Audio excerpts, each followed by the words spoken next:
একই সাথে খোঁড়া হচ্ছে দুই বোনের কবর। গরু চড়াতে বের হয়ে আর বাড়িতে ফেরা হয়নি তাদের।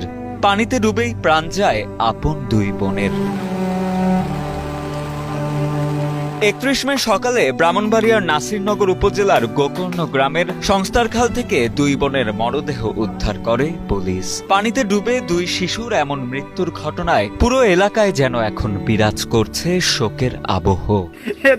দুটা বাচ্চা এক গর্তে মারা গেছে, খুবই কষ্টের ব্যাপার। মা বাপ কেমনে ঠিক থাকবো, এক আল্লাহ বিনে যদি আল্লাহ সহায়তা হেরার লাগিয়া। জানা যায় নিহত দুই শিশু 11 বছর বয়সী মারিয়া ও 9 বছর বয়সী সামিয়া গোকর্ণ গ্রামের প্রবাসী মিনার আলীর সন্তান। দুই সন্তানকে হারিয়ে যেন অনেকটাই পাগল প্রায় নিহতদের মা।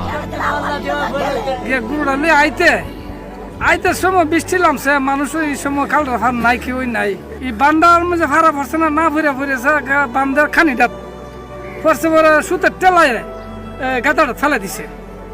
এক তো সাঁতার ফারে না, এবার ফেলে দিছে, পরে তারা সাথে সাথে ডুবিয়া গেছে। নিহতের স্বজনেরা জানান 30 এপ্রিল গরু চড়াতে বের হয় মারিয়া ও সামিয়া দুই বোন।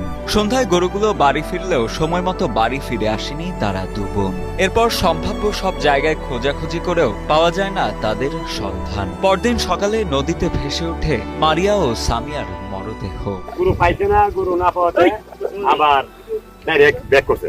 ব্যাক করে আবার বাড়িতে আসার সময় আবার এই দিতে পারি পারেনি পড়ুই এই কালবারের দ্বারায় কি ওর কি পাড়া দিতে উল্টা পড়ে গেছে কঠিকিরার সারা নিয়ে যায়। এটা কোনো সুতের ঠেললে কি দিকে নিছে না তাও বলতে পারি না। মানে একটা পাইছি কাছে আর একটা অনেক দূরে, প্রায় 2-3 কিলোমিটার দূরে।